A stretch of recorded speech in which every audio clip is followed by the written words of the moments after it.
وَإِذْ قُلْنَا لِلْمَلَائِكَةِ اسْجُدُوا لِآدَمَ، آپ کو پتہ ہے سورہ بنی اسرائیل میں اللہ تعالیٰ کے احکامات بھی چل رہے ہیں، مشرکین کے بیہودہ مطالبے بھی چل رہے ہیں، اور ان کے جوابات بھی پھر صحابہ کرام کو اور نبی صلی اللہ علیہ وسلم کو حسن اخلاق کی ترغیب دی جا رہی ہے، اور ان کے بیہودہ مطالبے کے معجزے کیوں نہیں آتے ان کے جوابات بھی، اس کے ساتھ ساتھ پھر اللہ دلائل بھی دیتے رہتے ہیں۔ تو ان دلائل میں سے اللہ تعالیٰ نے آگے دلائل دیے، لیکن جو آدم علیہ السلام اور شیطان کا واقعہ جو بہت دفعہ بیان کیا ہے، اس واقعے کو بھی اللہ تعالیٰ نے یہاں مکرر بیان کیا، تاکہ لوگوں کو پتہ چلے کہ یہ جو مشرکین اور جو کافر اتنی ہٹ دھرمی اور ضد کا مظاہرہ کر رہا ہے، تو یہ بات بھی پہلے سے طے شدہ ہے۔ اس میں ان کافروں کی باتوں میں آ کے ان کو فالو کرنے کی ضرورت نہیں ہے، بلکہ یہ تو شیطان پہلے یہ کام کر چکا ہے کہ میں ان کو تیرے راستے سے روکوں گا میں۔ تو یہ دلائل کی قوت کی بیس پہ نہیں کافر ایمان کا انکار کر رہے، یعنی ایسا نہیں ہے کہ اسلام کے دعوے میں جان نہیں ہے، بلکہ یہ شیطانی اثرات ہیں، اور شیطان تو بہت پہلے سے انسان سے حسد کرتا ہے، اور اس نے کہا تھا کہ میں اکثریت کو جہنم کا ایندھن بناؤں گا۔ تو یہ اس جو واقعہ ہوا تھا نا، اس کے نتیجے میں جو شیطان کو حسد ہوا، اس حسد کا نتیجہ ہے۔ تو لہذا اکثریت اگر گمراہ ہے تو اس کی گمراہی سے متاثر مت ہو کہ اگر اسلام دین برحق ہے تو اکثریت اس کو فالو کیوں نہیں کر رہی، تو اس بات سے بالکل متاثر نہ ہو، کیونکہ شیطان نے یہ عزم کیا تھا کہ میں اکثریت کو جہنم کا ایندھن بناؤں گا، اور وہ پورا زور لگا کر جو ہے وہ یہ کام کر رہا ہے۔ تو یہ شیطان ہے جس کو لوگ فالو کر رہے ہیں۔ اس لیے اللہ فرماتے ہیں وَإِذْ قُلْنَا لِلْمَلَائِكَةِ، اور اس وقت کو یاد کرو جب ہم نے فرشتوں سے کہا اسجدوا لآدم، آدم کو سجدہ کرو، فسجدوا الا ابلیس، سب نے سجدہ کیا مگر ابلیس نے سجدہ نہیں کیا۔ اس کا میں کئی بار اس کی تفسیر بیان کر چکا ہوں کہ یہاں ابلیس کا استثناء کیوں کیا۔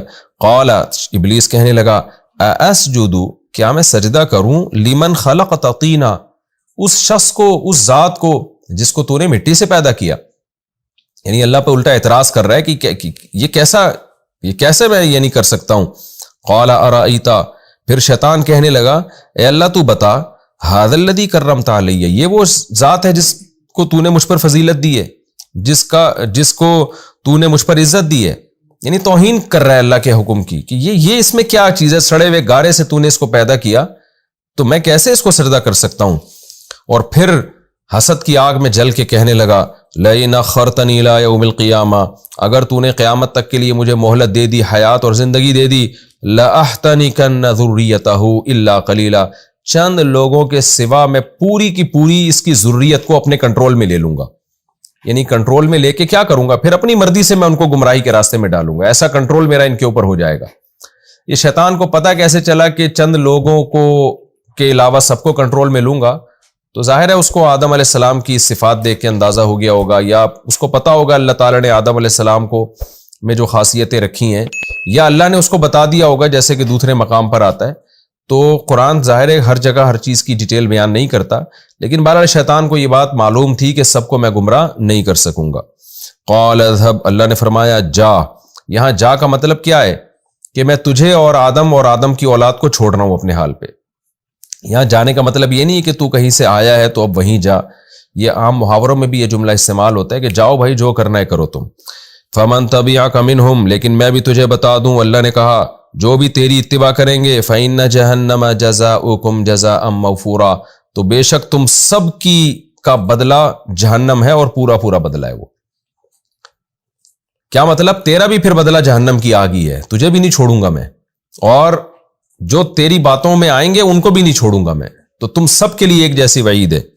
وَاسْتَفْزِزْ مَنِ اسْتَطَعْتَ مِنْهُمْ بِصَوْتِكَ، اور تو اب کیا کر، پورا زور لگا دے آدم کی اولاد کو گمراہ کرنے کا۔ اب یہ مقابلہ ہے تیرے اور آدم کی اولاد کے درمیان، کہ جو میری مان کے چلیں گے، یعنی میرا اور گویا تیرا مقابلہ ہے، جو مجھ پہ توکل کریں گے ان کی میں مدد کروں گا، اور جو تیری مان کے چلیں گے وہ جہنم میں جائیں گے۔ لہذا اب یہ کھلا مقابلہ ہے، میں بھی پیغمبروں کو بھیجوں گا، میں بھی پیغمبروں کے وارثوں کے ذریعے ہدایت کو دنیا میں پھیلاؤں گا، اور لوگ میری احکامات پہ قربانیاں دیں گے، لڑیں گے، خون بہائیں گے اپنا اللہ کی راہ میں، یعنی قربانیاں دیں گے، خون بہے گا ان کا، اور جیسے کہ جہاد میں ہوتا رہا ہے، قتل بھی کرتے ہیں اور قتل ہوتے بھی ہیں، تو خون بہائیں گے بھی اور اپنا بھی خون بہائیں گے۔ تو دونوں طرف جیسے جہاد میں ہمیشہ سے ہوتا رہا ہے اللہ کے لیے لڑنے والوں کا جو طریقہ رہا ہے، صحابہ کرام نے جیسے بڑی بڑی قربانیاں دی، تو اور تیرے فالوورز بھی تیری باتوں میں آئیں گے، وہ دلائل کی دنیا کو ایک طرف رکھیں گے، خواہشات کی اتباع کریں گے. تو جب مقابلہ ہوتا ہے تو پھر ایسے ہی ہوتا ہے نا. تو اللہ نے بھی کہا وَاسْتَفْزِزْ مَنِ اسْتَطَعْتَ مِنْهُمْ، ان میں سے جس پر بھی تیرا بس چلے تو ان کے قدم کو اکھاڑ. اور اللہ نے کہا کیسے اکھاڑے؟ بِصَوْتِكَ، اپنی آواز کے ذریعے. آواز کا مطلب کیا ہے؟ دعوت. جب آپ کسی کو بلاتے ہیں نا تو آواز دیتے ہیں. تو عام طور پہ جب بھی کسی کو بلایا جاتا ہے اپنی طرف تو آواز دے کے بلایا جاتا ہے. تو مراد آواز نہیں ہے کیونکہ شیطان آوازیں نکالتا ہو، مراد دعوت ہے. اس دعوت کو صوت سے تعبیر کیا گیا ہے. صوت کہتے ہیں بے معنی آواز کو. اس کی انگلش میں مثال ملتی ہے نا، ایک ہے وائس اور ایک ہے ساؤنڈ. ساؤنڈ کسے کہتے ہیں؟ جس کا کوئی مطلب ہی نہ ہو. اور انسانوں کی جو بات ہوتی ہے اس کو وائس کہا جاتا ہے. تو اللہ میاں نے اس کی آواز کو ساؤنڈ سے تعبیر کیا ہے، یعنی اس کی توہین کے لیے کہ تیری دعوت جو ہے نا وہ کوئی مزیدار نہیں ہوگی، اس کا کوئی مطلب نہیں ہوگا. لیکن بے وقوف اور احمق لوگ اس بے مطلب آواز پر لبیک کہیں گے کیونکہ اس میں ان کو خواہشات پوری ہوتی نظر آئیں گی. اور قرآن کی جو آواز ہوگی وہ باقاعدہ آواز ہوگی، بامعنی، اس کا مفہوم واضح ہوگا، 2 اور 2 4 کی طرح. لیکن اس دعوت پہ لوگ لبیک نہیں کر رہے ہوں گے. تو اس لیے اللہ نے کہا تیری جو بے معنی آوازیں ہیں نا تو نکال کے لوگوں کو اس کی طرف بلا. اس آیت کی تفسیر میں علماء کرام نے موسیقی کو بھی شامل کی ہے کہ موسیقی کی دھنیں اور سریں جو اللہ سے لوگوں کو غافل کرتی ہیں وہ بھی اس میں داخل ہیں، کیونکہ وہ بھی ایک آواز ہے جو صرف آپ اس کے تانے بانے ملا کے اس پہ ناچنا شروع کر دیتے ہیں، انجوائے کرتے ہیں، اور اللہ اس کے رسول کو اور اس کے احکامات کو آپ بھول جاتے ہیں اور عیاشی کی طرف جانے لگتے ہیں. حالانکہ اللہ اس کے رسول کی دعوت میں جان ہوتی ہے، وہ دلائل پر مبنی دعوت ہوتی ہے. وہ بتا رہے ہوتے ہیں کہ اس کو تم فالو کرو گے تو یہ جزا ملے گی، اور اس کی مخالفت کرو گے تو یہ سزا ملے گی، اور اس کو اللہ تعالیٰ براہین سے اور دلائل سے ثابت کرتے ہیں. لیکن جو گانے اور موسیقی سننے کے عادی لوگ ہیں وہ صرف آوازوں کو دیکھ کر اس کے سروں سے متاثر ہو رہے ہوتے ہیں اور اس کے سروں کے پیچھے بھاگ کے قرآن کی دعوت کو چھوڑ دیتے ہیں. تو اس لیے اللہ نے فرمایا کہ تو اپنی آواز کے ذریعے جس طرح سے چاہے لوگوں کے قدم کو اکھاڑ. وَأَجْلِبْ عَلَيْهِمْ بِخَيْلِكَ وَرَجِلِكَ، اور پورا زور لگا دے، یعنی اپنے لاہو لشکر، اپنے گھڑ سوار اور پیادہ پا سپاہیوں کو کھینچ کے لیا انسانوں کے مقابلے میں. یہ کنایا ہے، یہ یعنی ایک محاورہ ہے کہ ہم کہتے ہیں نا اپنا لاہو لشکر لا کے تو یہ کام کر لے، اکیلا نہیں کر. تو اللہ نے بھی شیطان کو گویا قیامت تک کھلی مہلت دے دی کہ تو پورا زور لگا دے، جس طریقے سے گمراہ کر سکتا ہے لوگوں کے دلوں میں وسوسے ڈال کے اور دنیا کو مزین کر کے اور کس مختلف طریقوں سے. وَشَارِكْهُمْ فِي الْأَمْوَالِ وَالْأَوْلَادِ، اور ان کے مالوں اور اولاد میں بھی شریک ہو جا. کیا مطلب مال میں شرکت کیا ہے؟ کہ مال جو اللہ کے قرب کا ذریعہ تھا، جس کو جتنی زیادہ نعمتیں ملیں اس کو تو چاہیے نا کہ اللہ کا اتنا شکر ادا کرے، بھائی اللہ نے مجھے مال دیا تو مال میں بھی شرکت کر لے. کیا مطلب؟ ان کا مال ان کو گمراہ کرنے کا ذریعہ بنا دے.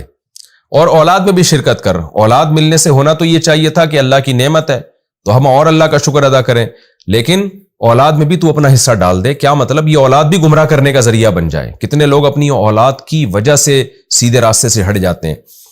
وعدہم، اور ان سے وعدے بھی کر. کیا مطلب؟ برائی کے راستے پہ ڈال کے نا لمبی لمبی امیدیں دلا، ان کو وعدے کر کہ تم یہ گناہ کرو گے تو یہ فائدہ ہوگا، اس سے ڈپریشن ختم ہوگی. آپ دیکھ لیں ہر گناہ کے پیچھے یہی ہوتا ہے کہ انسان اس کو غلط قسم کے تانے بانے ملا کے نا اس گناہ میں پڑ رہا ہوتا ہے.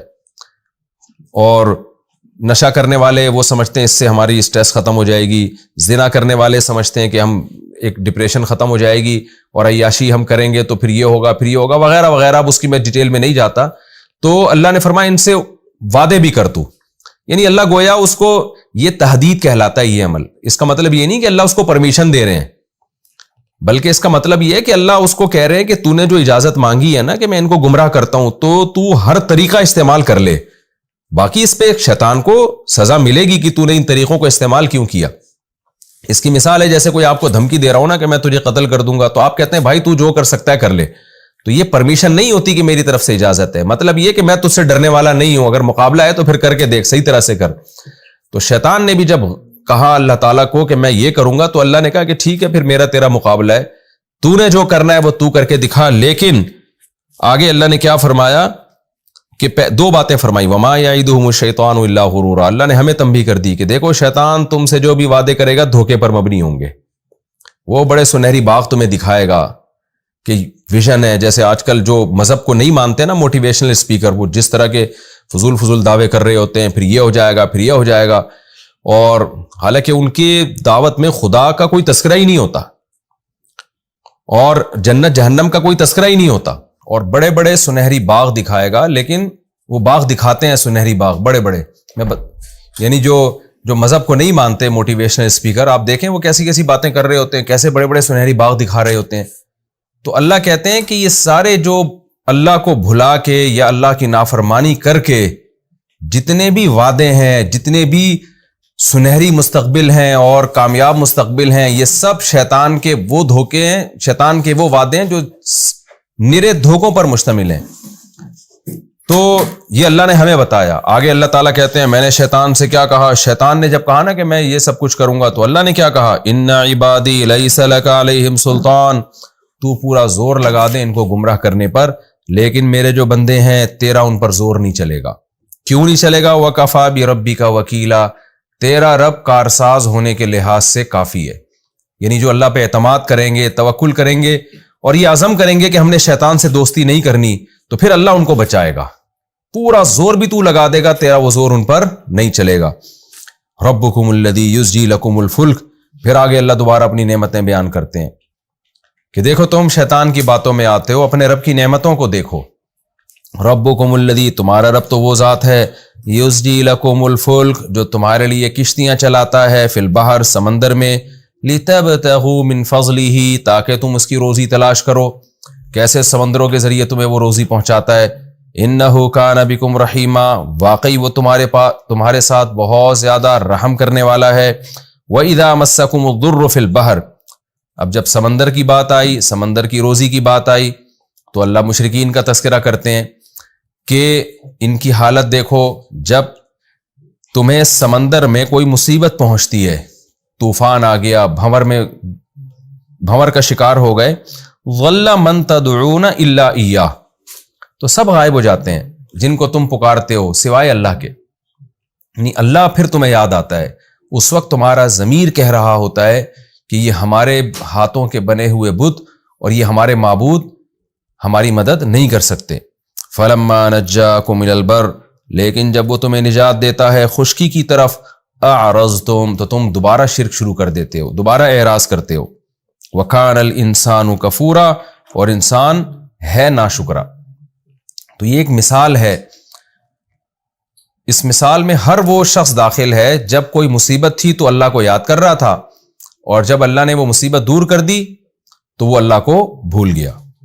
آگے اللہ فرماتے ہیں تم سے جب مصیبت ختم ہوتی ہے اور اس وقت تم اللہ کو بھول جاتے ہو تو کیا تم بے خوف ہو گئے کہ اللہ تمہیں خشکی میں نہیں دھسا سکتا؟ زمین میں، سمندر میں تمہیں ڈر تھا کہ ہم ہلاک ہو جائیں گے، اس وقت اللہ کو پکار کے دعائیں مانگ رہے تھے، اور خشکی پہ آ کے تم اللہ کو بھول گئے. تو آفا امین تم، تو کیا تم بے خوف ہو گئے، ان یخسف بکم جانب البر، کہ وہ خشکی کی جانب میں تمہیں دھسا دے. زمین میں زلزلے بھی تو آ سکتے ہیں.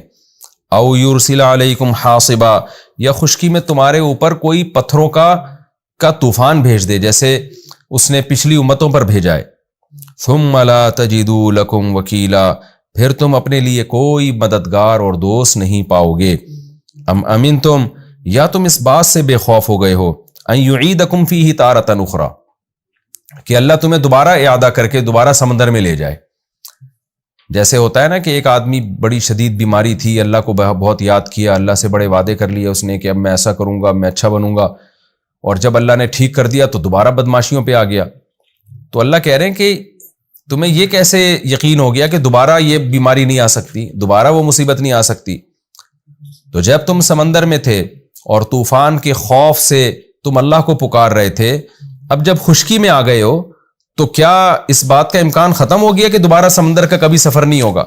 عین ممکن ہے اللہ تمہیں دوبارہ سمندر میں لے جائے، کسی بھی کوئی ضرورت ایسی پڑ جائے تمہیں سمندر میں جانا پڑے. فَيُرْسِلَ عَلَيْكُمْ قَاصِفًا مِّنَ الرِّيحِ، پھر وہ بھیج دے تم پر ہوا کا بہت بڑا طوفان.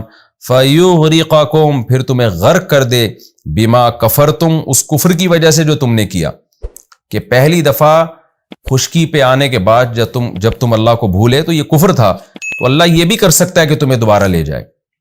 تو یہ آیت بھی ہر اس شخص کے بارے میں ہے جو مصیبت میں اللہ کو یاد کرتا ہے اور اللہ سے وعدے کرتا ہے، اور جب وہ مصیبت اس سے دور ہو جائے تو پھر وہ اللہ کو بھول جاتا ہے۔ تو اللہ اسے بھی ڈرا رہے ہیں کہ اللہ دوبارہ تمہیں اس مصیبت میں ڈال سکتے ہیں۔ ثم لا تجدوا لکم علینا بہ تبیعا، پھر اس پر تم ہمارے خلاف کسی کو بھی تبیع نہیں پاؤ گے، کوئی ایسا مددگار نہیں جو ہمارے بعد آئے تمہاری مدد کرے۔ اب چونکہ اس میں اللہ نے خشکی کے اور سمندر کے سفر کا تذکرہ کیا کہ ہم تمہیں سمندروں کا بھی سفر کراتے ہیں، خشکی میں بھی تم سوار ہوتے ہو، تو آگے اللہ انسان کی اس نعمت کا تذکرہ کر رہے ہیں کہ وَلَقَدْ كَرَّمْنَا بَنِي آدم، کہ تحقیق ہم نے بنی آدم کو بہت عزت دی۔ کیسے عزت دی ہے؟ وَحَمَلْنَاهُمْ فِي الْبَرِّ وَالْبَحْرِ، کہ ہم نے ان کو خشکی میں بھی سوار کیا اور سمندروں میں بھی سوار کیا، یعنی خشکی کو بھی ان کے تابع بنا دیا اور سمندروں کو بھی۔ اب دیکھیں جو لوگ خدا کو نہیں مانتے نا، وہ بس ترقی کی رٹ لگاتے ہیں، یہ نہیں دیکھتے کہ جن وسائل کو استعمال کر کے ترقی کی جا رہی ہے، یہ سارے وسائل خدا نے انسانوں کے تابع کیے ہیں۔ آپ دنیا میں سفر کر رہے ہیں، آپ کہیں بھی سفر کر رہے ہیں، تو یہ تو انسان کو اللہ نے قابل بنایا ہے۔ جس مخلوق کو قابل نہیں بنایا، وہ 1000 سال پہلے جہاں کھڑی ہوئی تھی آج بھی وہیں ہے۔ وہ شیر، چیتے، لومڑی، بلی، کتے، یہ ساری مخلوق ایسی ہے، یہ بھی اسی زمین میں رہتے ہیں، لیکن ان کے لیے اللہ نے خشکی اور سمندر کو مسخر نہیں کیا۔ تو اللہ کہتے ہیں ہم نے انسان کو عزت دی ہے کہ خشکی کا سوار بھی بنایا اور سمندر کا سوار بھی بنایا، یعنی پوری دنیا کو اس کے لیے مسخر کیا ہے۔ وَرَزَقْنَاهُم مِّنَ الطَّيِّبَاتِ، اور رزق میں ہم نے ان کو پاکیزہ چیزیں عطا کی ہے۔ یہاں بھی رزق کا ترجمہ کھانا پینا نہیں ہے، بلکہ زندگی گزارنے کے تمام ضروری لوازمات۔ اس لیے مفسرین اس کا ترجمہ کرتے ہیں کہ انسان کی جو زندگی گزارنے کے لوازمات ہیں وہ بھی بڑے عالی شان ہیں، یعنی انسان کو جتنی نعمتیں دی ہیں تمام نعمتیں اس میں داخل ہیں۔ حسن و جمال بھی رزق کا حصہ ہے، رزق میں داخل ہے، لہذا حسن و جمال میں انسان کو سب سے اعلیٰ مقام دیا، اور اللہ نے آپ کو جو سوچنے سمجھنے کی صلاحیت دی، یہ بھی اللہ کی طرف سے ایک رزق ہے۔ اس میں بھی اللہ نے آپ کو جانوروں پہ فضیلت دی، جیسا انسان سوچتا ہے ویسے جانور نہیں سوچ سکتے۔ پھر جو کھانے پینے کی چیزیں اللہ نے دی ہیں، جتنی نفیس اور بہترین اور شاندار خوراک انسان کی اور جتنی لذیذ، اتنی جانوروں کی نہیں ہے۔ کسی جانور کو اللہ نے ایسا پروٹوکول نہیں دیا۔ اسی طرح جو لذتیں انسان کے لیے رکھی ہیں، جسمانی لذتیں، وہ لذتیں بھی انسانوں کے لیے جانوروں کی نسبت بہت اعلیٰ نوعیت کی لذتیں ہیں۔ تو یہ تمام چیزیں اس میں داخل ہیں۔ اللہ فرماتے ہیں کہ وَرَزَقْنَاهُم مِّنَ الطَّيِّبَاتِ، ہم نے انسان کو پاکیزہ چیزیں بطور رزق دی ہیں۔ وَفَضَّلْنَاهُمْ عَلَىٰ كَثِيرٍ، اور ممن خلقنا، وہ مخلوق جو ہم نے پیدا کی ہے ان میں سے بہت سوں پر ہم نے انسان کو فضیلت دی ہے، تفضیلا، بہت زیادہ فضیلت۔ تو یہ سب کام ہم نے کیے ہیں۔ ملحد کہتا ہے یہ سارے آٹومیٹیکلی خود بخود ہوئے ہیں، اللہ کہتے ہیں یہ تو ہم نے انسان کو فضیلت دی ہے، تو پھر انسان کو بھی چاہیے کہ وہ ہمارا شکر ادا کرے، ہماری عبادت بھی کرے، ہماری اطاعت بھی کرے، ہمارے احکام کو فالو بھی کرے، اور ہمارے ساتھ کسی اور کو اس میں شریک نہ کرے۔ یہ ہمارا رکوع نمبر 7 اور 7 یہ الحمدللہ مکمل ہو گیا۔ اس رکوع میں بھی اللہ نے آدم علیہ السلام کا واقعہ بیان کیا اور بتایا کہ جو بدبخت لوگ ہیں شیطان ان پر مسلط ہے، غلط دلائل دیتا ہے ان کو، اور جھوٹے وعدے کر کے لمبی لمبی امیدیں دلاتا ہے، اس کے بعد شیطان کی باتوں میں آ کے وہ بھی جہنم کا ایندھن بنیں گے۔ آپ دیکھ لینا، انسان اپنے حال کو سوچ کے یہ سمجھتا ہے کہ میں ہمیشہ ایسا رہوں گا، یہ بہت بڑا دھوکہ ہے۔ حال کو دیکھ کے کبھی بھی مستقبل کے بارے میں دھوکے میں نہیں آنا چاہیے۔